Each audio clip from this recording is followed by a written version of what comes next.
अस्सलाम वालेकुम दोस्तों, मैं हूं Iqbal Khurshid. One minute story की इस बैठक में खुशामदीद, जहां हमारे साथ हैं 3 फिक्शन निगार और मौजू है एक नावल और साथ ही बलूचिस्तान का अदब। हमारे साथ तशरीफ रखते हैं जनाब मोहम्मद वसीम शाहिद और उन्हीं का किताब ढाडरी हमारा आज का मौजू है। ये उनका नावल है, ये उनका दूसरा नावल है। इसके अलावा उनका एक अफसानवी मजमुआ भी आ चुका है। हम इस नावल पे भी बात करेंगे और जानना चाहेंगे कि चिल्तन और बोलान के इश्क की जो कहानी उन्होंने बयान की है उसका पस मंज़र क्या है। इस मौजू पे, इस नावल पे हमारे साथ जो एक्सपर्ट्स हैं वो गुफ्तगू करेंगे। आबिद मीर साहब वन एंड ओनली फिक्शन निगार हैं, एक ऐसे कॉलम भी लिखते रहे और अब भी लिख रहे हैं, मगर उसका ढब बदल गया है। हाल अहवाल के एडिटर हैं और साथ ही हमारे बहुत अच्छे दोस्त हैं। बहुत कुछ हमने उनसे सीखा, बिलखुसूस नशर व अशात का जो मामला है, किताबों की अशात का सिलसिला, वो मैंने उन्हीं से अडॉप्ट किया। फारिस मुगल साहब हमारे साथ हैं, हम जान के मुसन्निफ शायर हैं, अफसाने निगार हैं, 2 नॉवेल्स आपके शाये हो चुके हैं और आप सबसे हम बात करेंगे बलूचिस्तान के अदब पे और इस नॉवल पे जो मोहम्मद वसीम शाहिद के कलम से निकला।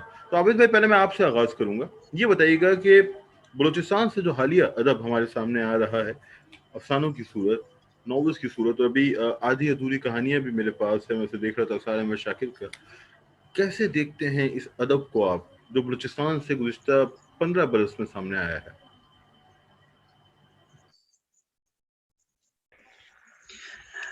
अच्छा, ये सवाल तो ऐसे बलूचिस्तान के बाहर के आदमी से हो तो दिलचस्प होगा, इसलिए कि हम तो घर की गवाही हो जाएगी और घर का आदमी तो ज़ाहिर है अपनी तारीफ ही करेगा घर वालों की और अपने अहले खाना की। हमारे लिए तो एक इत्मीनान का बायस है। पिछले जिस तरह आपने जो दौरानिये का ज़िक्र किया है, 15 से 20 साल या 21वीं सदी कह लें, जो 2000 और 2001 बाद जो अदब तख्लीक हुआ है हमारे यहाँ, ख़ास तौर पर बलूचिस्तान में। उसमें 2 बातें बहुत अहम हैं। एक एक के लिखने वालों की एक नई खेप सामने आई है पिछले 15-20 सालों में। जिस तरह के हर 15-20 साल के दौरानिये में अक्सर ये होता है कि नए लिखने वाले लिटरेचर में एंटर होते रहते हैं और नया खून आता रहता है। हमारे यहाँ भी ये हुआ है कि पिछले 15-20 सालों में कई नए लिखने वालों ने, अच्छा, नए लिखने वालों से मुराद ये नहीं होती है कि उन्होंने को लिखना अभी से शुरू किया हो। ये मुमकिन है कि वो पहले लिख रहे हों, लेकिन उन्होंने अदब में बाकायदा तौर पर, तहरीरी तौर पर अपनी एंट्री बाद में दी हो, ताख़ीर से दी हो। तो इन्हीं में से एक नाम जिसको आज आप डिस्कस करना चाह रहे हैं, हमारे हालांकि बहुत सीनियर हैं और बहुत तवील अरसे से लिखते रहे हैं, लेकिन उन्होंने किताबी सूरत में अपना काम अभी हालिया बरसों में सामने लाना शुरू किया है। साथ ही फारस बैठे हुए हैं। फारस तो बहुत तवील अरसे से हमारे हम असरी हैं। मेरे ख्याल को 18 साल पहले तो उनकी पहली किताब सामने आई थी और अब उनकी शायरी की एक और किताब भी आ चुकी है, 2 नावल आ चुके हैं, एक अफ़सानी मजमूआ आ चुका है। और इस दौरान ख़ास तौर पर जो मैं अर्ज़ कर रहा था, 2 बातें देखने वाली हैं। उनमें एक बात ये है कि एक हमारे यहाँ होता है हमेशा, उर्दू में भी ये है, उर्दू की अदबी दुनिया में भी, आम तौर पर वही लोग सामने आते हैं जो मराकज़ में मौजूद हो। मराकज़ से मुराद है बड़े शहरों में, जैसे हमारे यहाँ कोयटा हो गया, या पाकिस्तान में उर्दू की अदबी दुनिया में लाहौर या कराची का तज़किरा ज़्यादा होता है। ये जो इंटीरियर का लिखने वाला होता है, वो बेचारा अक्सर बहुत ही कम मेन स्ट्रीम में नहीं आ पाता है उसका ज़िक्र। हमारे यहाँ अच्छा ये हुआ है पिछले 10-15 वर्षों में, जो मर्कज़ से हटकर लिखने वाले थे, मेन स्ट्रीम से जो दूर थे, वो बड़ी तेज़ी के साथ इस तरफ आए हैं और उन्होंने मेन स्ट्रीम में अपना हिस्सा डाला है। मिसाल के तौर अगर मैं नाम इसरार शाकिर की भी आपने किताब सामने की, ये इनकी दूसरी किताब है। इससे पहले 2015 में उनका पहला मजमूआ सामने आ चुका। इससे पहले 2012 से ऑनवर्ड शेर दिल गैब हैं, गुर्बत से उनका ताल्लुक है। उनके 4 नॉवलेट सामने आ चुके हैं। एक आदाब की नज़रों से भी सामने गुज़रा होगा। उन्हीं के साथ गुर्बत से ताल्लुक रखने वाले ख़याम सना हैं, उनका एक नॉवलेट है, शायरी की एक किताब है। इस तरह से कई नाम गिनवाए जा सकते हैं, वो लोग जो मेन स्ट्रीम से हटकर, जो बलूचिस्तान का मेन स्ट्रीम है। अच्छा, हम इसको उर्दू की अदबी दुनिया से ज़रा अलग-थलग देखेंगे थोड़ा-सा। तो ये एक बड़ा फ़र्क पड़ा है पिछले 15-20 वर्षों में। और दूसरी अहम बात ये है, जो मैं 2 बातों में तज़किरा कर रहा था, वो एक लिखने वालों ने अपना जो मारूज़ है, जो मारूज़ी सूरत-ए-हाल है, उससे जुड़त रखते हुए अपना अदबी इज़हार कर रहे हैं। मसलन अगर शेरदिल के चारों नॉवलेट देखेंगे, तो वो इसी जो बलूचिस्तान का दौरानिया है पिछला 15-20 वर्षों का, सियासी, समाजी, अदबी, वो आपको नज़र आएगा। इसी तरह फारस का जो पहला नॉवल आया था, हमजान, खालिस रोमानवी नॉवल था। خالص رومانوی ناول. لیکن جب اب دوسرا ناول ان کا سامنے آیا تو خالص سیاسی ناول ہے ایک طرح سے, بالکل ہی سوشو پولیٹیکل پرسپیکٹو میں لکھا گیا ناول ہے, اور خاص طور پر جو بلوچستان کی حالیہ تحریک ہے اس سے اختلاف یا اتفاق کے پہلو نکل سکتے ہیں, اس پہ تنقید ہو سکتی ہے, لیکن یہ بڑی اہم بات یہ ہے کہ جو نئے لکھنے والے ہیں وہ اپنے معروضی حالات سے جڑت رکھتے ہوئے اپنا ادبی اظہار کر رہے ہیں. کیونکہ معروضی حالات سے جڑتے ہوئے اپنا ادبی اظہار کر رہے ہیں. یہ خیالات عابد میر صاحب کے. میں فارغ مغل صاحب کے پاس جاؤں گا اور پوچھوں گا کہ یہ جو 21ویں صدی میں بلوچستان سے جو ادب ہمارے سامنے آ رہا ہے, خاص طور پر فکشن جو سامنے آ رہا ہے, اور یہ شکوہ کیا جاتا ہے کہ وہ مرکزی ادارے تک نہیں پہنچ پاتا. اور عابد میر نے گزشتہ بھی ایک بیٹھک میں یہ کہا تھا کہ بلوچستان نے خود اپنا ایک مرکزی دھارا تخلیق کر لیا ہے, اور جو کہ بہت اچھی بات ہے کہ ادب فروغ پا رہا ہے. آپ بتائیے, آپ کا کیا تجربہ ہے؟ یہ حقیقت ہے, ایکسیپشنل کچھ کیسز ہوتے ہیں, پہنچ بھی جاتا ہے, یا مجموعی طور پہ نظر انداز کیا جاتا ہے؟ بہت شکریہ اقبال بھائی. اصل میں جو مین سٹریم کی بات ہے, خاص کر بلوچستان کے حوالے سے, اس حوالے سے بلوچستان کے لکھاری بدقسمت رہے ہیں ہمیشہ سے. مثال کے طور پر میں شروع کرتا ہوں بہت ماضی قریب سے ہی اپنا آغا گل صاحب سے.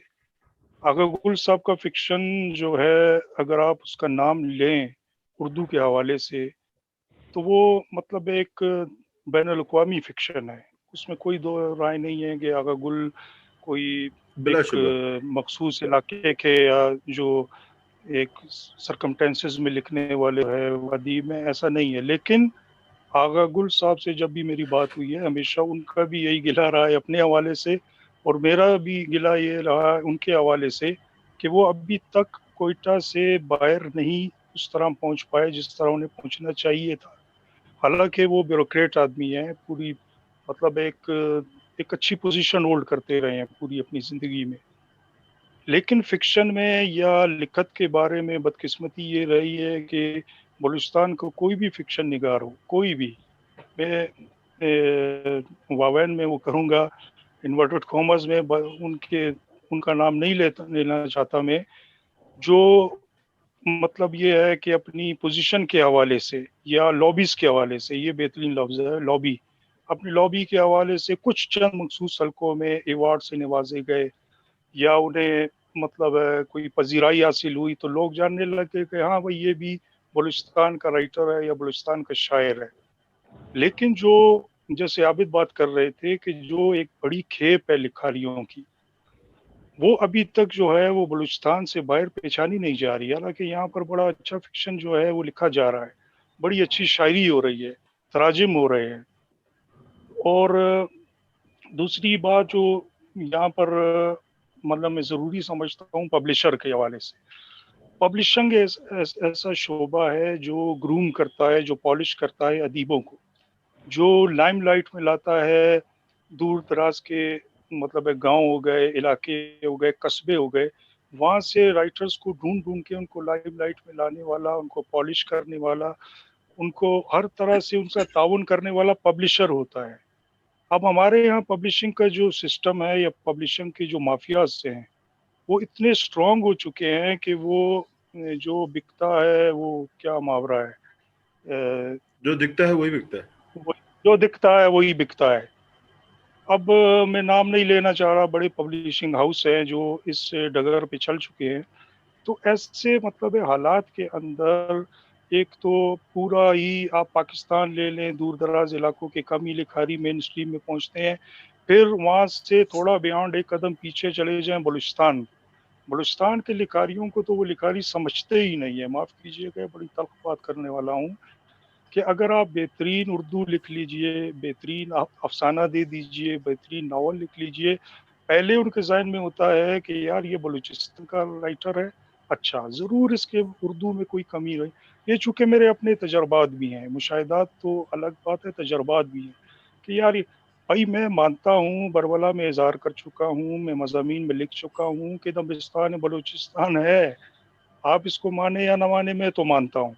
ہماری اردو وہ لکھنؤ والی اردو نہیں ہے, ہم وہ لکھنؤ والی اردو نہیں لکھ سکتے جیسے کہ ایک اردو دان لکھ سکتا ہے.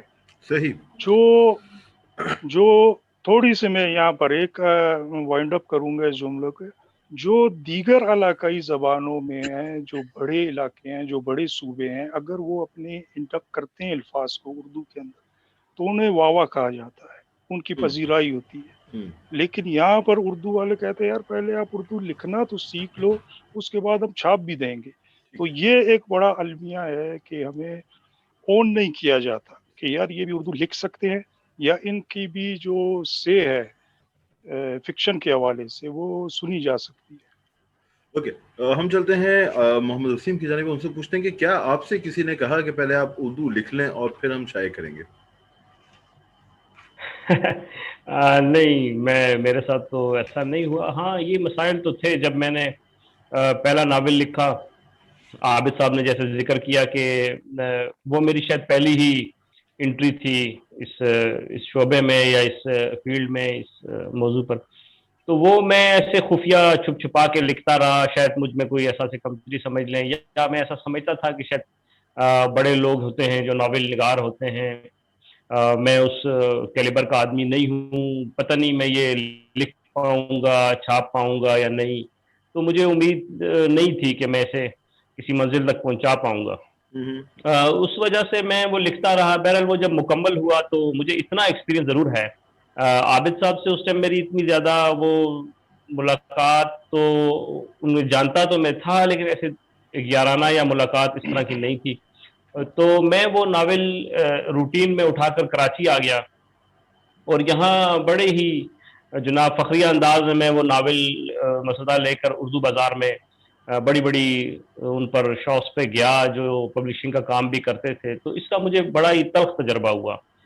کیا کوئی بھکاری کسی کی دکان پہ جمعرات کو جاتا ہوگا بھیک مانگنے، جو میرے ساتھ بہرحال ہوا. تو ایون کہ لوگوں نے سلام کا جواب دینا بھی پسند نہیں کیا، بیٹھنے تک کو نہیں کہا. انہوں نے صرف پوچھا کیا ہے، یہ ہے، کیا موضوع ہے؟ جی بلوچستان کا موضوع ہے، مکران کا موضوع ہے، بلوچ کی کہانی ہے. تو وہ ایک صاحب نے تو یہاں تک کہا کہ یار اس میں تو کچھ بلوچی اشعار ہیں، پتہ نہیں اسٹیٹ کے خلاف خدا نخواستہ ہو یا کسی اور چیز کے خلاف ہو، تو ہم چھاپ دیں تو ہمارے لیے مسائل پیدا ہو جائیں گے. تو میں نے انہیں کہا بھی کہ آپ سے پڑھ لیں. تو نہیں، انہوں نے مطلب ایک وہ تو مجھے فیل ہوا. پھر اللہ پاک نے کوئی ایسا راستہ بنایا کہ کسی بندے نے مجھے کہا کہ یار اگر آپ یہ چھپوانا چاہتے ہیں تو آپ فلاں بندے سے رابطہ کریں. پھر یوں ہوتے ہوتے میں علم و ادب تک پہنچا اور اس بندے نے میرا ناول چھاپا. مطلب ود ان ایئر اس کا سیکنڈ ایڈیشن بھی آیا، لیکن چھپنے سے پہلے تو کافی مشکلات مجھے پیش آئیں. آپ کو ان کا سامنا جی کرنا پڑا. بالکل. اچھا، اس میں ایک بات ہے کہ یہ کہا جاتا ہے کہ بلوچستان سے باہر بلوچستان کے ادب کو آن نہیں کیا جاتا یا اس کو، لیکن یہ کہ وسیم آپ کے ناول کے بارے میں نے دیکھا، اسے پڑھا کہ اس پہ سید کاشف رضا کی رائے درج ہے اور طاہرہ اقبال صاحبہ کی رائے بھی درج ہے، اور آپ کے فکشن پہ محمد حمید شاہد نے بھی رائے دی. تو اس چیز کو آپ کیسے دیکھتے ہیں؟ یعنی آپ کی چیزیں کچھ لوگوں تک پہنچی، انہوں نے پڑھا، اس پہ اپنی رائے دی. آپ سمجھتے ہیں کہ اس کے لیے بھی ایک تعلق، ایک جدوجہد کا معاملہ تھا جس کے ذریعے تحقیقات پہنچتی ہیں؟ بہرحال دقتیں ہیں جن کا عابد نے اور فارس نے ذکر کیا.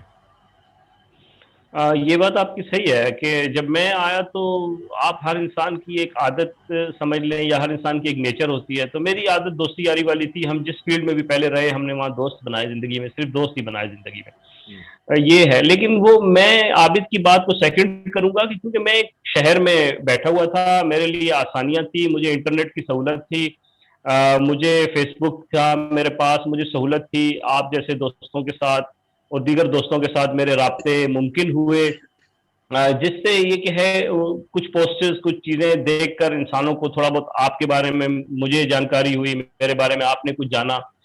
اس طرح میرے لیے کسی تک اپروچ کرنا ذرا آسان ہو گیا. پھر میں نے وہ بات سیکنڈ نہیں کی کہ میں یہ سمجھتا ہوں کہ پذیرائی ہے سچ ملتی ہے، لیکن ایکسس مشکل ہوتی ہے. اگر آپ کی چیز آپ کا پبلشر پورے پاکستان میں پھیلا سکتا ہے تو پھر ممکن ہے کہ آپ کو بھی लोग कम से कम पढ़ें, सराहना अलग बात है, लेकिन एटलीस्ट तो आपको पढ़ सकते हैं। नाशिर जिस तरह फैलाते हैं, बहुत अहम बात की। और आबिद मीर भी एक नाशिर हैं और ऐसी बात है उन्होंने भी एक सिलसिला महज़ से शुरू किया था, काबिल तारीफ़ है। लेकिन आबिद, मैं अब चाहूँगा इस नावल के बारे में हम बात करें। कैसे रेट करते हैं, कैसे देखते हैं आप वसीम के इस नावल को? जब आपने पढ़ा तो पहला तजुर्बा आपका क्या रहा, क्या एहसासात आपके अंदर पैदा हुए, कैसे आप उनका इजहार करेंगे? वसीम साहब के मतलब अगर मैं जनरली एक बात कर लूँ नॉवेल के साथ साथ उनकी प्लीज। राइटिंग के हवाले से, तो बात मुझे वसीम साहब की सबसे अच्छी लगती है, वो सामने बैठे हैं तो मैं खुल के तारीफ किए देता हूँ ऐसे भी, लेकिन ये कि ये हमारे कंटेम्प्रेरी भी, और मैंने देखा खास तौर पर हमारे मुआसरीन में ये आदत बिल्कुल नहीं पाई जाती जो इस आदमी में दर्जे अत्म पाई जाती है, और वो ये है कि अपनी तहरीर एक के कम से कम ये 2-4 लोगों को दिखाते हैं छपने से पहले। जब ये लिख लेते हैं तो पहले ही ड्राफ्ट को ये कोशिश करते हैं कि आप 2-4 दोस्तों को, मुआसरीन को, किसी सीनियर्स को दिखा दें। अच्छा, ना सिर्फ दिखाते हैं बल्कि उस राय भी लेते हैं और बार-बार पूछते हैं और उनमें फिर इजाफे भी करते हैं, कमी बेशी भी करते रहते हैं। मैं कम से कम इनके अफसाने मजमूए के और इस नावल मुझे याद है कि कम देखें, पहला ड्राफ्ट और जो इन्होंने 20 की है उसमें बेशी की, उसको भी देख चुका हूँ। तो एक लिहाज से मैं खुश नसीब भी हूँ कि मैंने इस नावल को छपने से पहले भी पढ़ा और छपने के बाद भी मैं पढ़ चुका हूँ नावल। तो ये उनकी पर्सनली ज़ाती तौर पर एक खूबी है जिसका मैं जिक्र करना चाहूँगा, ख़ास तौर पर हमारे जो मुआसरीन लिखने वाले हैं और नौजवान लिखने वाले, वो बिल्कुल भी इस बात को गैर ज़रूरी समझते हैं कि आप अपनी तहरीर किसी और को दिखाना पसंद करें। आप समझें कि अच्छा मेरी तहरीर इस काबिल है कि इसमें कोई एक फ़िक्रा इज़ाफ़ा कर सकता है, कोई कमी बेशी कर सकता है। ये हमारे नए लिखने वालों में और मुआसरीन में ये आदत बिल्कुल ही नहीं पाई जाती, जो कि हमने देखा कि हमारे सीनियर्स में मैं पिछले 15 साल 18 साल से शामोन मरी साहब के साथ वाबस्ता हूँ और मैंने ये आदत उस आदमी में देखी कि वो अपना हर लिखा हुआ किताबें अपनी जगह पे संगत का इदारिया तक कम से कम 2 से 3 लोगों को दिखाते हैं, उनसे मशवरा लेते हैं और फिर उसमें काट-छाँट करके उसके बाद जाकर उसे हतमी शक्ल देते हैं और यही मामला किताबों के साथ है। ये इसी इनकी तरह अच्छी 2-4 बात है और वसीम सीनियर्स की। का। हाँ, और ये एक ज़ाती बात। और जहाँ तक नावल की बात है तो मैं वो भी मजमूई तौर पर तहरीर के हवाले से कहूँगा, वसीम साहब के यहाँ जो अहम चीज़ पाई जाती है वो उनकी जो रीडेबिलिटी है ना, चीज़ को रीडेबल बनाना, कहानी को रीडेबल बनाना, वो उनके यहाँ बहुत ज़्यादा है। और ये बहुत कम हमारे मुआसरीन फ़ारिस में साथ ही बैठे हुए हैं, वो भी फ़िक्शन ही लिखते हैं, 2 नावल उनके भी आ चुके हैं। लेकिन मैं कहूँगा जितने इस वक़्त हमारे लिखने वाले हैं मुआसरीन, उनमें कम से कम ये खूबी मुझे इतनी ज़्यादा किसी और में नज़र नहीं आती जितनी वसीम साहब की है कि कहानी, अच्छा सीधी बात ये है कि भले उसमें किस्सा कुछ भी ना हो, बात कुछ भी ना हो, लेकिन वो कहानी कहने का जो फ़न है, वो आपको कंटिन्यू उसके साथ जोड़े रखते हैं अपनी कहानी के साथ। मसलन पहले नावल को अगर देख लीजिए, इनका जो लियारी के पसंदीदा लिखा गया है, उसमें बुनियादी तौर पर, ज़ाती तौर पर मैं समझता हूँ कि वो नावल कोई बामानी नावल नहीं है, कोई उसमें बड़ी मकसदियत नहीं है। अच्छा, मकसदियत वैसे भी कोई सामने नहीं रखते वसीम साहब, इसको ज़रूरी भी नहीं समझते हैं लिटरेचर में। उनके यहाँ मकसद सिर्फ़ एक ही है, वो उन्होंने अपने फ़ेसबुक पे ऐलान करके रखा हुआ है कि वो कारी को महज़ूज़ करना, उनका वाहिद अव्वलीन और आखिर मकसद यही होता है और वो कहानी के ज़रिए करके दिखाते हैं।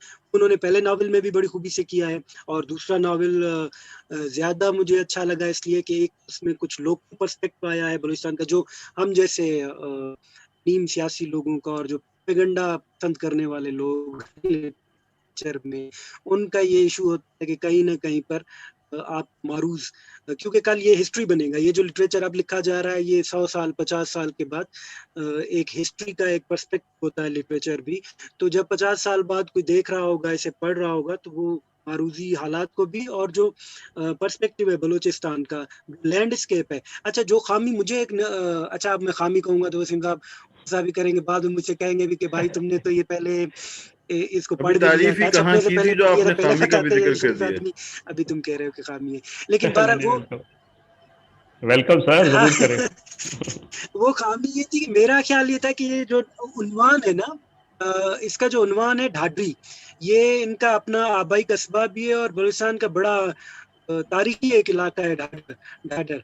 मेरा ख्याल ये था कि नाम से अच्छा अंदाजा ये होता है कि शायद ढाडर के मंजर में कोई लिखी गई चीज होगी ना, وہ جو کہ اس میں بہت کم ہے. اس میں قصبے کا ذکر تو ہے، ان کے بچپن کا جو ہیرو انہوں نے بنایا ہے، اس کے کچھ واقعات دکھائے، اسکول کا ذکر کیا ہے اور وہاں کے باغات کا بھی. لیکن جو ڈھاڈر کا تاریخی تذکرہ آنا چاہیے تھا، ڈھاڈر کی تاریخ کے ساتھ اگر آتا، جس سے پڑھنے والے کو، جو خاص طور پر جو بلوچستان سے باہر پڑھنے والا ہے، وہ ڈھاڈر کا تاریخی پس منظر سے آگاہ نہیں ہے. ایون بلوچستان میں بھی ایسے لوگ ہیں جو ڈھاڈر کے شاید تاریخی تناظر کو اس طرح سے نہ جانتے ہوں، جس طرح کے ایک لٹریچر کا آدمی اس کو دیکھ سکتا ہے. وہ اگر آتا تو شاید وہ زیادہ اور وسیم نے کچھ حد تک اسے ٹچ کیا ہے اپنے ناول کے ابتدائی حصے میں، ایک بات سے. مگر اس کو انہوں نے شاید اپنا پلاٹ کا حصہ نہیں بنایا. فارس، میں آپ سے پوچھنا چاہوں گا کہ وسیم نے اگر اعلان کر رکھا ہے کہ وہ چاہتے ہیں کہ قاری محظوظ ہو، تو آپ سمجھتے ہیں کہ کیا اس ناول سے قاری محظوظ ہوا؟ ڈاڈری اصل میں ایک، میری نظر میں شاید میں نے لکھا بھی ہے، اس میں مضمون لکھا ہے میں نے، کافی طویل مضمون ہے، کہ ایک سوانے ناول ہے. اب اس کا جو مطلب ہے ڈفرینشیٹ کرنا سوانے اور ناول کے اندر، اور اس کو بیلنس کرنا، یہ کئی جگہوں پر مطلب ہے آؤٹ آف فوکس ہوئے ہیں. لیکن مجموعی طور پر میں اسے ایک سوانے ناول ہی کہوں گا، کہ یہ ایک شخص کی کہانی ہے جو خود کو ڈھاڈری کہتا ہے، اور ڈھاڈر کے اندر اس کا جو بچپن گزرا، لڑکپن گزرا، اور اس کے بعد وہ نوجوانی کے اوائل میں کوئٹہ شہر آ جاتا ہے. تو جو واقعات، قصے وغیرہ اس میں شامل ہیں، تو اس سے تو یہی لگتا ہے کہ انہوں نے قاری کو مطلب مکمل طور پر محظوظ کرنا ہی اولین ترجیح سمجھا. کیونکہ جو نقطۂ نظر ہے، جو ناول کا ایک بنیادی جز ہے، نقطۂ نظر، جو مقصدیت ہوتی ہے جو پیچھے ناول کے، کہ یار یہ میں ناول کیوں لکھ رہا ہوں، اس کے جو پوری اوور آل پلاٹ ہے کہانی کا، یہ آخر میں یہ جتنے ندی نالے دریا ہیں، یہ کس مہاساگر میں جا کر گریں گے کہ قاری میری بات جو ہے وہ مکمل طور پر سمجھ پائے گا. تو ڈاڈری جو ایک ہلکا پھلکا سا ناول ہے، لیکن اس میں خاص بات یہ ہے کہ بلوچستان کا رنگ، چونکہ ابھی میرے ایک دوست ہیں، وہ کوئی سندھ پہ لکھنا چاہ رہے تھے، ایک وسیم کو پتہ ہے، تو میں نے انہیں منع کر دیا. میں نے کہا سندھ پہ اتنا لٹریچر ہے سندھی زبان میں، اردو زبان میں، کہ آپ مطلب ہے لائبریریوں کی لائبریری بھری ہے. تو آپ چونکہ بلوچستان سے تعلق رکھتے ہیں، بلوچستان کے فکشن نگار یا شاعر ہیں یا جو بھی ہیں، تو آپ کو چاہیے کہ بلوچستان کو کوئی رنگ اٹھائیے. اس پر جو ہے یہ ڈھاڈری، اس کی جو انفرادیت ہے وہ یہی ہے کہ یہ ڈھاڈر کا ایک مقامی ہے جو ڈھاڈر میں پلا بڑا. پھر ڈھاڈر کا جو پورا ایک پس منظر ہے گاؤں کا، جہاں پر اس کی پیدائش ہوئی، جو جنم بھومی ہے اس کی، پھر تھوڑا سا تاریخی حوالہ بھی ہے. تو اس حوالے سے جو لاہور میں بیٹھا ہوا، پنجاب میں بیٹھا ہوا، کے پی کے میں بیٹھا ہوا، یا کہیں اور بیٹھا ہوا جو ایک قاری ہے، وہ بلوچستان کو تھوڑی اچھے سے جان سکے گا کہ یار یہ بھی ایک بولان کی جو خطہ ہے، وہاں پر ایک قصبہ ہے، ایک چھوٹا سا شہر ہے، ڈھاڈر ہے. تو اس میں جو تعلیم کی صورتحال اور جو صحت کی صورتحال وسیم نے جو، حالانکہ ان کو تھوڑا سا ڈیٹیل کرنی چاہیے تھی اس کی جزیات نگاری کے اندر، اس میں تھوڑی منظر نگاری ہونی چاہیے تھی، لیکن وہ جو ضخامت ہے اس میں بھی وسیم کے تھوڑے تحفظات تھے کہ یار اگر میں 500 صفحات کا ناول لکھ لیتا ہوں تو وہ چھاپے گا کون. یعنی ہمیں تو یہی جو ہے نا آخر میں سوچ آ کر یہاں اٹک جاتی ہے کہ ہم نے ہاتھی تو گزار دیا، لیکن جو وہ دم پبلشر کی پھنسے گی، اس میں تو جیب اجازت دے گی تو ناول چھپے گا، کتاب چھپے گی، ادروائز نہیں چھپ سکتی. تو میں بھی عابد کی طرح ہوں، خوش قسمت لوگوں میں سے ہوں جنہیں جو ہے ڈھاڈری قبل از اشاعت جو ہے پڑھنے کو ملا، اور اپنی بساط بھر جو ہے میں نے جو مشقیں ہیں، جو بھی میرے مطلب دماغ میں آئے ہیں وہ عطا کیے ان کو، وسیم بھائی کو، کہ یار آپ یہاں پر جو ہے ایسے کر لیجئے یا ایسے کر لیجئے. باقی تو یہ انہی کا بیبی ہے. ناول جو ہے وہ فکشن رائٹر کا ہی اصل میں وہ ہوتا ہے، ہم تو صرف ایک نشاندہی کرتے ہیں کہ یہاں بھائی آپ غلط جا رہے ہو، یہ درست نہیں ہے. ओके, इससे पहले मैं वसीम की जानिब जाऊँ, मैं तमाम दोस्तों से कहना चाहूँगा कि अब जो है ज़ूम ने अपनी मीटिंग के ऊपर लिमिट लगा दी है, तो कुछ देर में ये मीटिंग ख़त्म होने वाली है। मैं आपको दोबारा लिंक इरसाल करूँगा, एक बार फिर आपको ज्वाइन करना पड़ेगा। वसीम, मुख्तसरन बताइएगा, एक सवाल जो बार-बार ये नॉवल पढ़ते हुए मेरे ज़हन में आया, ये सवानही नॉवल है, इसमें किस हद तक मोहम्मद वसीम शाहिद मौजूद हैं और किस हद तक गैर मौजूद हैं? हाँ, ये क्वेश्चन मुझसे अक्सर पूछा जाता है, और मुझे ये, मैं कन्फेस करता हूँ, मुझे कोई इसमें वो आर नहीं है कि इसके इब्तिदाई सफ़ात में वो मौजूद है, राइटर खुद मौजूद है। जो दोस्त कहते हैं कोयटा की लाइफ उसकी फिक्शनाइज है, उसकी वजूहत भी कुछ हो सकती हैं। शुरू में ये एक किस्म की बायोग्राफी समझे, ऑटोबायोग्राफी टाइप ही था, और बहुत साल पहले, ये कोई आज से आप ये समझें कि 7-8 साल पहले मैंने लिख लिख कर ये ईमेल करना शुरू किए थे, छोटे छोटे पीसेस में कुछ याददाश्तें टाइप महफूज की थी। तो जब वो पहला नावल आ गया तो फिर मैंने सोचा कि इसे क्यों ना नावल की शक्ल दी जाए। ठीक है। तो पहले इसकी इब्तिदा में तो मौजूद है, लेकिन वो आप ये समझें कि बाद में ज़रा अच्छे आबिद भाई जैसे और फारिस जैसे, आप जैसे दोस्तों के साथ बैठा तो हमें समझ आया कि चीज़ों को फिक्शनाइज कैसे किया जाता है। थोड़ा बहुत हमने वो फिर कोशिश करके इसे नावल की शेप दी है। सही। तो बस मुख्तसरन जवाब दीजिएगा ताकि हम इस मीटिंग को एंड करके अगले लिंक पे जाएं। कितने फीसद इसके अंदर आपकी अपनी ज़िंदगी मौजूद है? क्योंकि उसके बाद मेरा अगला सवाल उसी से मुतालिक है। इसके अंदर आप ये समझें कि जहाँ तक ढाडर है और ढाडर की वो शरारतें हैं, वो गिरना है, वो टकराना है, वो ट्रेन है, वो हादसात हैं, ये मौजूद हैं। मैं इससे डिनाई भी नहीं कर सकता ना। ठीक है। देखिए, आप मेरे माथे पर वो ट्रेन का निशान देख सकते हैं, आप मेरे गाल पर वो उस सैड फ्लाई का निशान देख सकते हैं, इसलिए मैं इसमें कोई आर महसूस नहीं करता कि वहाँ दिल तक का मैं बताएं मौजूद हूँ। यार वसीम भाई, दिल का बताएं, दिल का।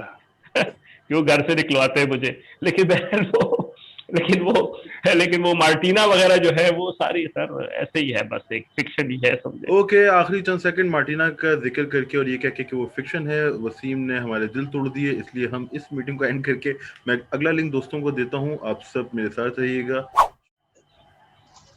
ओके दोस्तों, छोटे से जग के बाद हम दोबारा से शामिल हुए हैं। हमारे तमाम दोस्त एक्सपर्ट्स, फारिस मुगल साहब, आबिद मीर हमारे साथ हैं और मोहम्मद वसीम का नावल ढाडरी हमारा मौजू है।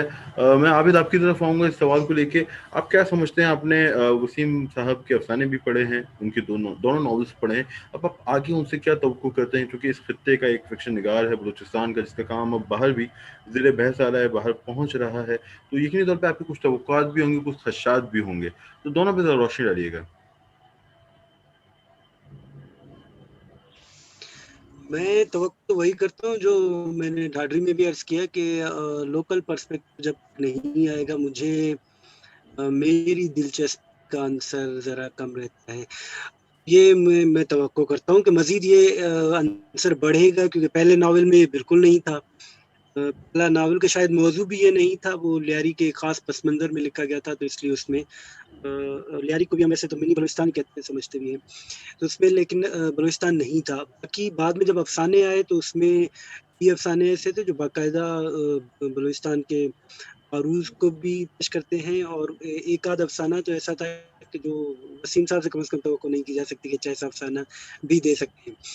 और इसी तरह मौजूदा नावल में इस तरह का जैसे फारस ने ज़िक्र किया, झलक आई है, आपने भी ज़िक्र किया कि ढाडर की और लोकल, लेकिन जो लैंडस्केप आना चाहिए, और ये बहुत कम हमारे यहाँ माँ सिवाय आगा गुल साहब के, किसी के यहाँ अभी तक पाकिस्तान का लैंडस्केप उस तरह से नहीं आया। देखिए, एक है मारूजी सूरत हाल को नावल या फिक्शन में, अफसाने में पेश करना, एक है उस इलाके के लैंडस्केप को ले आना, ये बिल्कुल दूसरा मामला है। ये ज़रूरी नहीं कि आप सियासी अफसाना लिखें, ज़रूरी नहीं कि आप जो बलूचिस्तान में सियासी तौर पर गुजर रहा है आप उसी को ही फिक्शन का मौजू बनाएं, लेकिन हम आपको अच्छा कहेंगे। लैंडस्केप मैं अलग मामला प्रोपेगेंडे है। को पसंद करता हूँ या सियासी अदब को पसंद करता हूँ। जी, मैं अर्ज़ ये कर रहा हूँ कि जब आप कोई भी लिखने वाला खला में बैठकर नहीं लिखता ना, वो कहीं न कहीं ज़मीन के किसी टुकड़े पर मौजूद होता है।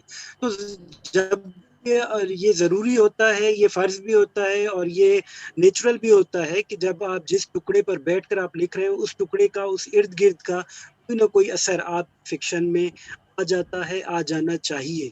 यही तवक्को मैं उनके फ़िक्शन में मुस्तक़बिल में ज़्यादा करता हूँ कि ये असर ज़्यादा, ये अब भी मौजूद है, लेकिन ये असर ज़्यादा से ज़्यादा होगा, और यही मेरा ख़्याल है कि उन्हें उर्दू का जो मेन स्ट्रीम है उसमें काबिल तवज्जो भी बनाएगा। اوکے فارس مغل صاحب، آپ نے بھی اپنی موقف میں کہا کہ آپ نے اس ناول کو ایک ایسے ناول کے طور پہ دیکھا جو ہلکے پھلکے موضوعات سے، جس کے سروکار اتنے گھمبیر نہیں ہے، سنجیدہ نہیں ہے، محبت کی داستان ہے. اور تو آپ کیا سمجھتے ہیں کہ اس طرح کی داستانوں کے لیے کیا ہمارے یہاں جگہ نہیں ہے؟ کیونکہ بلوچستان کے جو معروضی حالات ہیں، پاکستان کے جو حالات ہیں، اس میں لازم ہے کہ گھمبیر موضوعات ہی کو اٹھایا جائے. فکشن نگار کے پاس اظہار کے کم ذرائع ہوتے ہیں، 1 سے 2 کتابیں ہی وہ لا پاتا ہے.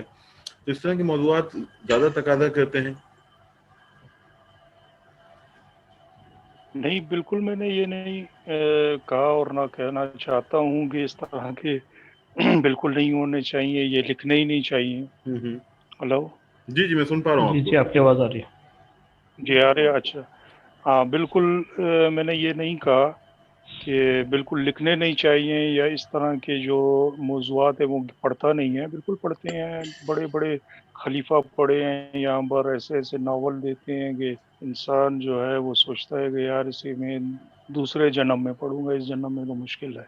لیکن جو ہلکے پھلکے ناول ہیں، جو دیکھیں ہم جس دور میں جی رہے ہیں نا، وہ دور امراؤ جان ادا کا دور نہیں ہے. وہ دور نہ علی پور کا علی کا دور ہے. ہم جس دور میں جو جی رہے ہیں وہ ہے ٹیکنالوجی کا دور. یہاں پر اب المیہ یہ ہے، میں نے اس پہ ایک مضمون بھی لکھا تھا کہ اب تو ہماری نئی جنریشن کی حالت یہ ہو چکی ہے کہ وہ اردو بھی رومن میں پڑھتی ہے. بلا اس شبہ. سے تو مطلب ہے اسکرپٹ سے مسئلہ ہو گیا ہے. اس کو تو اسکرپٹ سے مسئلہ ہو چکا ہے کہ وہ تو کہتی ہے ہم اردو بولتے بھی ہیں، ہم اردو پڑھتے بھی ہیں، 100 واٹ اگر ہم رومن میں پڑھیں. صحیح. تو اب تو ہم اس مطلب صدی میں جی رہے ہیں، اور آگے چل کر حالات کیسے ہوں گے ہم کچھ کہہ نہیں سکتے. اس میں غنیمت یہ ہے کہ یہاں ابھی بھی شاعری ہو رہی ہے، ناول آ رہے ہیں اور فکشن لکھا جا رہا ہے. جہاں تک بلوچستان کی بات ہے، بلوچستان میں بڑے مطلب اچھے موضوعات ہیں جو کہ ان ٹچ ہے ابھی تک، جن کو ابھی تک مطلب ٹچ نہیں کیا گیا فکشن کے حوالے سے، ایون شاعری کے حوالے سے. یہاں پر تنوع جو ہے موضوعات کا وسیع ہے، بڑا زبردست ایک گراؤنڈ ملتا ہے ہمیں. لیکن ہماری بدقسمتی یہ ہے کہ جو ہم لکھتے ہیں، ظاہری بات ہے، دیکھیں ابھی اس میں کوئی طوطے والی بات وہ نہیں ہو جاتی، وہ محاورہ نہیں دہرانا چاہتا کہ اپنے منہ میں مٹھو، کہ ہم جو لکھ رہے ہیں وہ جو ہے نا اپنے لیے نہیں لکھ رہے، دوسروں کے لیے لکھ رہے ہیں، اور اس کو اگر پڑھیں گے نہیں تو ہم کیوں لکھ رہے ہیں. ٹھیک ہے. وجہ یہی ہے کہ جب مین سٹریم کے اندر ہم پڑھے ہی نہیں جا رہے، ہماری کتاب پہنچ ہی نہیں رہی، اور مطلب یہ ہے کہ ابھی میں اتنے سخت الفاظ استعمال نہیں کرنا چاہ رہا، جو میں نے اپنے ایک افسانے میں کر چکا ہوں. میرا افسانی مجموعہ آخری لفظ، اس میں ایک افسانہ ہے رات سے جاگا ہوا شخص. اس میں نے، معاف کیجیے گا، خود کراچی میں، لیکن کراچی، لاہور، اسلام آباد کی جو تکون ہے، اس کے اندر جو مضافات کے جتنے بھی رائٹر، جتنے شہر، جتنے قصبات ہیں نا، وہ بالکل نظر انداز ہو گئے ہیں.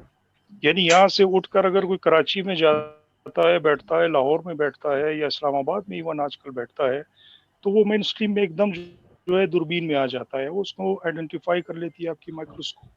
لیکن جتنا اچھا فکشن نگار بھی کسی قصبے میں یا کوئٹہ جیسے جو ہے وہ شہر میں بیٹھ کر بھی لکھ رہا ہے، تو وہ کسی کو نظر نہیں آئے گا. اور اس کے پیچھے معاف کیجیے گا کہ پھر میں ایک لفظ استعمال کرنے لگا ہوں، لابیز کا. اس میں بڑا ہاتھ لابیز کا ہے. ٹھیک. یہ جو لابیز ہیں، انہوں نے اردو فکشن کو اور اردو ادب کو تباہ کر کے رکھ دیا ہے.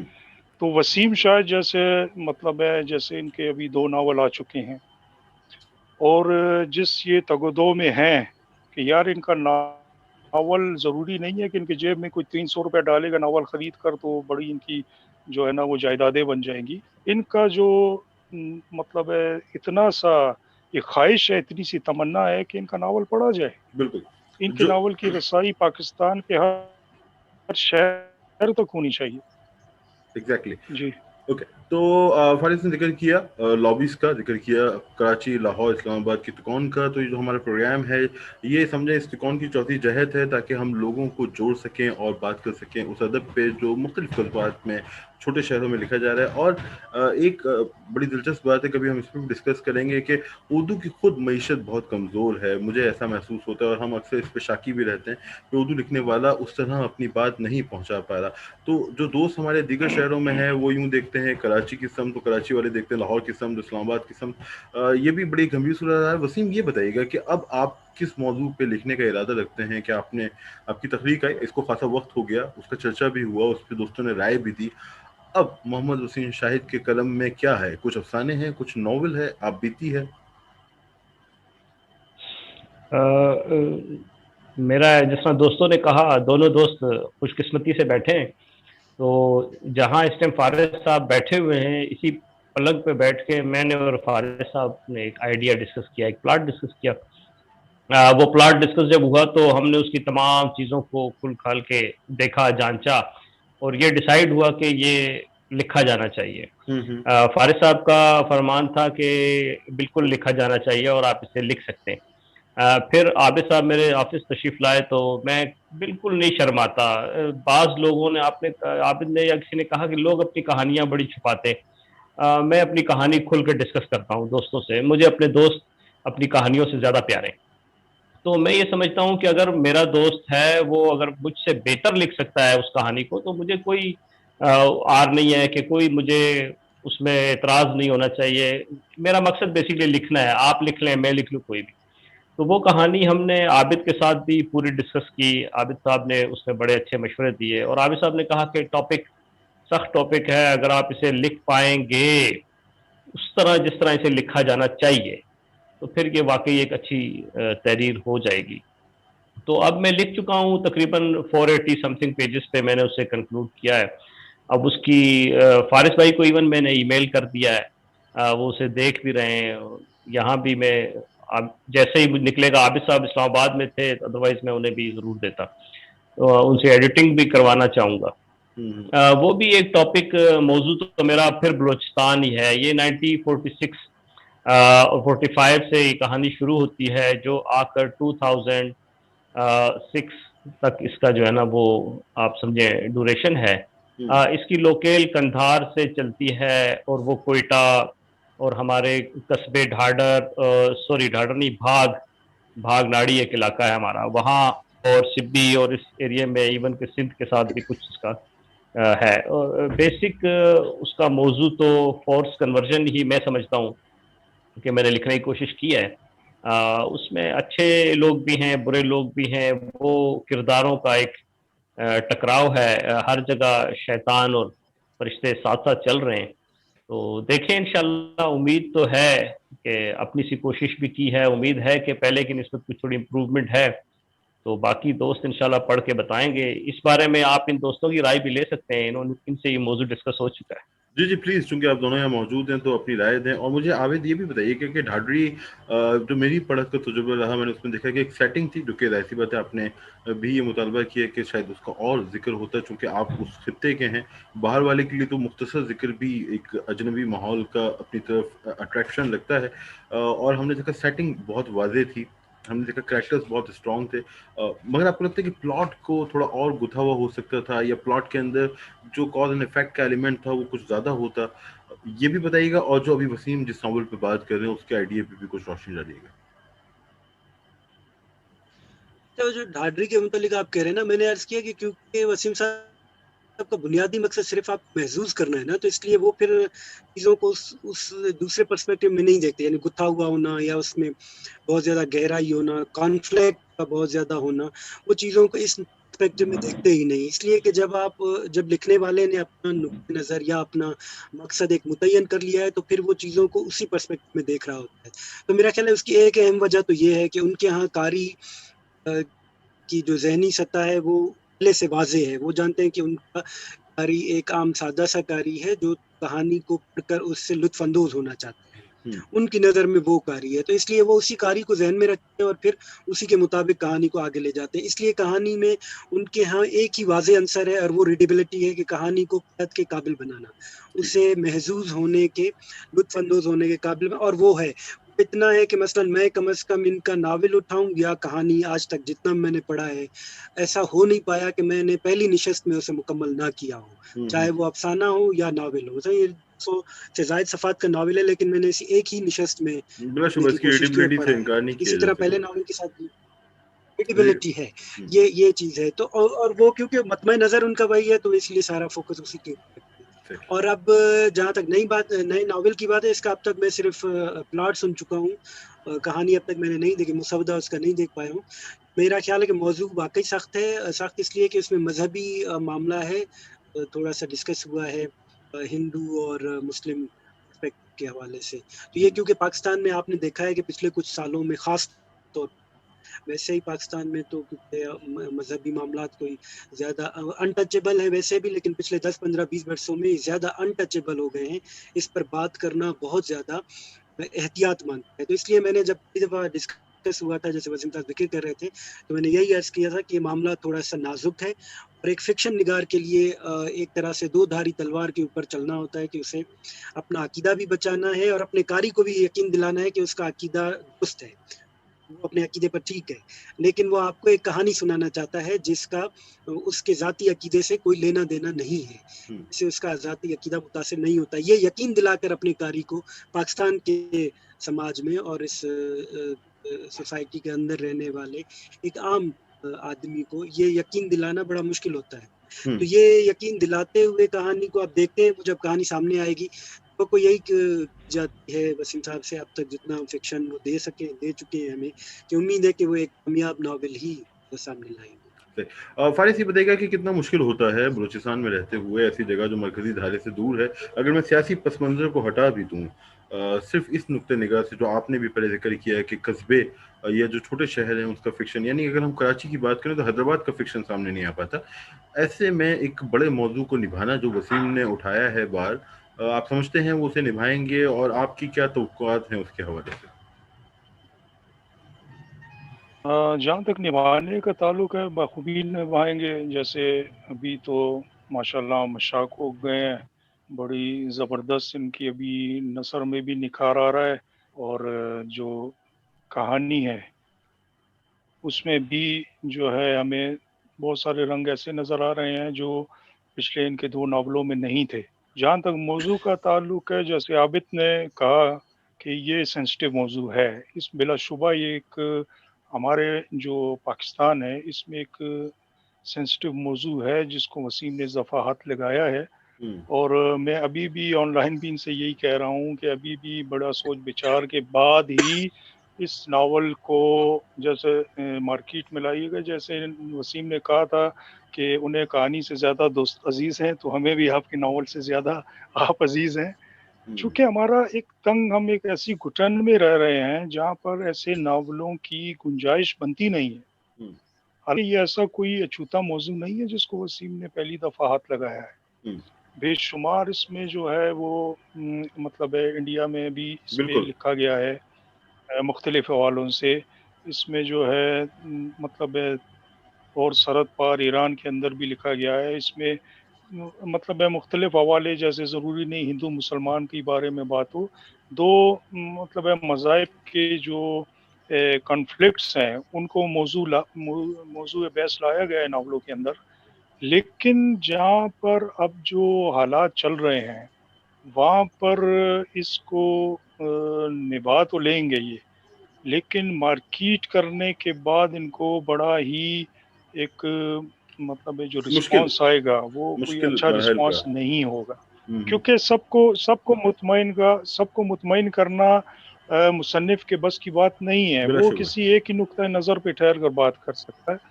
وہ ایسا نہیں کر سکتا کہ اس کو بھی خوش کر لوں اس کو بھی خوش کر لوں، تو ناول کہاں ہے بھائی؟ یہ تو سیدھا سادہ سا جو ہے کمپرومائز آپ نے کر دیا. تو ناول موضوع اچھا ہے ناول کا، اور نبھایا بھی ہے. میں نے پوری کہانی پڑھ لی ہے، بلکہ اینڈ سے بھی واقف ہوں. اینڈ پر بہت ہی زیادہ جو ہے ابھی وسیم بھائی بھی سوچ بچار میں ہے کہ اس اینڈ کو کیسے مطلب موڑ دیا جائے کہ میرا قاری مطمئن ہو جائے. صحیح.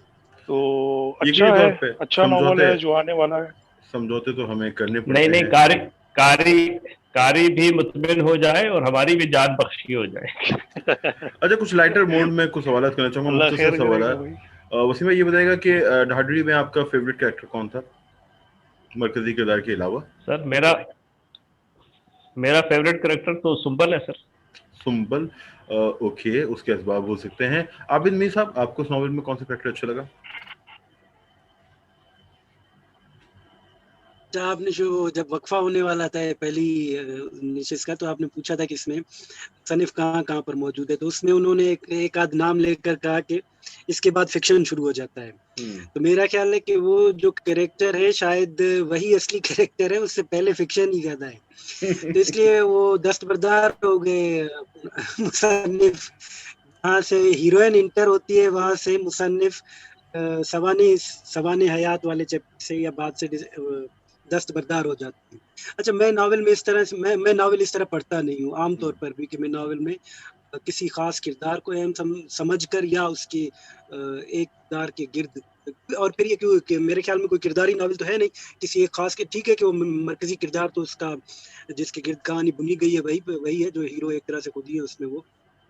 लेकिन मेरा ख्याल है कि किरदार इतने ज्यादा हैं और खुद किरदारों के साथ इंसाफ इतना बेहतर तरीके से करते हैं साहब वैसे भी, कि वो कहानी में दिलचस्पी आप बरकरार रहती है, किरदारों में दिलचस्पी कम होती है। मेरी कम से कम आप तो दोनों नावल जो मैंने पढ़े हैं वसीम साहब के, उसमें दिलचस्पी कहानी में ज्यादा है। ये मेरे ख्याल में ये कामयाबी भी है, ये खूबसूरती भी है कि आप बजाय किसी एक किरदार पे तवज्जो मरकूज रखने के, आपकी सारी तवज्जो बतौर कारी कहानी के अंदर रहती है। फारिस मुगल साहब, अगला वाकया क्या होगा, अगली बात क्या होगी। फारिस मुगल साहब, आप कंवल के किरदार को कैसे देखते हैं? हमने देखा बहुत ही एग्रेसिव किरदार है, मजबूत किरदार भी है। क्या जैसे बलूचिस्तान को हम बाहर से देखते हैं, कंवल का किरदार उसी बलूचिस्तान में फिट बैठता है, या हमें लगता है कि कुछ दीगर बैरूनी अनासिर भी हैं जिसकी वजह से वो किरदार वैसा तश्कील पाया? असल में कंवल का जो किरदार है और जो ज़माना है नावल का, उसमें अगर देखा जाए तो वाकई वो एक बोल्ड किरदार है। आजकल का अगर कोई नावल निगार ऐसे कंवल का किरदार लिखेगा तो मुझे कोई चंबा नहीं होगा, कोई ऐसे हैरत अंगेज बात नहीं होगी, चाहे वो आप ये कोयटा के हवाले से बात कर लीजिए। लेकिन जिस ज़माने में जो कि अहद शबाब था वसीम साहब का, मुसन्निफ साहब का, या आप यूँ कह लीजिए बशाम का जिसकी ये कहानी है, तो उस ज़माने में वाकई ये एक बोल्ड किरदार था और उसकी जो एग्रेसिव मतलब एक जो उन्होंने पोर्ट्रे किया है उस किरदार को, तो बलूचिस्तान के पस मंज़र में ऐसा किरदार हो सकता है शहर में, बिल्कुल हो सकता है। और ख़ासकर एक कम्युनिटी के अंदर, और एक खास कम्युनिटी के अंदर जहाँ पर चूँकि कोयटा जो है बहुत कम लोग कोयटा की जो है लोकेल से वाकिफ़ हैं, जोग्राफिया से वाकिफ़ हैं कि कोयटा एक मिंगल शहर है, मतलब उसमें तमाम ज़बानें बोलने वाले मतलब मौजूद हैं। जैसे कराची है, लेकिन कराची चूँकि 2.5-3 करोड़ की आबादी का शहर है, तो उसमें तो होना भी चाहिए। लेकिन कोयटा जो 20-25 लाख की आबादी है और उसमें भी तमाम अक़वाम ज़बानें बोलने वाले लोग मौजूद हैं। फिर एक अलग-अलग कम्युनिटीज़ मौजूद हैं। यानी आप कोई मज़ाफ़ात में कोयटा में चले जाएँ तो थोड़ा-सा आपको बड़ा ही सख्त सा माहौल मिलेगा, लेकिन जो आप सेंटर में आते जाएँगे तो वो बाज़ार की तरफ, तो वो माहौल में थोड़ा-सा एक लिबरल आपको अंसर मतलब में नज़र आएगा।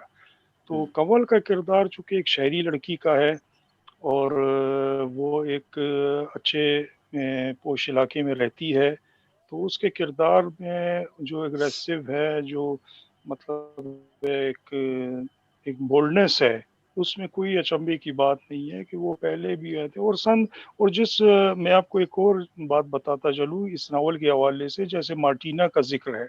कोयटा को लोग मतलब एक बहुत ही कंजर्वेटिव शहर समझते हैं, ऐसा नहीं है। हमने जो है ये क्या कहते हैं बरमूदास के अंदर अंग्रेज लड़कियों को जिना रोड पर देखा है। मैंने मतलब हमारे बाप को तो छोड़ देना, उसने तो पता नहीं क्या-क्या देखा होगा।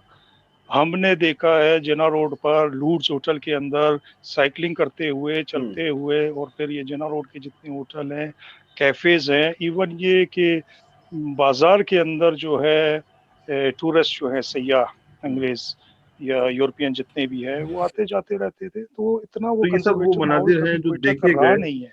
सही। ये तो समझे कि एक ज़ियाई मतलब है उस दौर के बाद ही कोयटा को एक मतलब है धकेला गया है एक ऐसे मखसूस माइंडसेट की तरफ कि यहाँ पर अब जो है आप जैसे अभी ये नावल का जिक्र हो रहा था, तो अगर वही हालात वही सिलसिला दराज होता तो ये नावल कोई अहमियत नहीं रखता जो अभी वसीम शाहिद साहब लिख रहे हैं। बिल्कुल, इस हालात नावल अगर की कोई मतलब है वो इतनी वो नहीं होती, लेकिन अब है, अब है क्योंकि हालात हालात जो में है बदल चुके हैं। जबर है।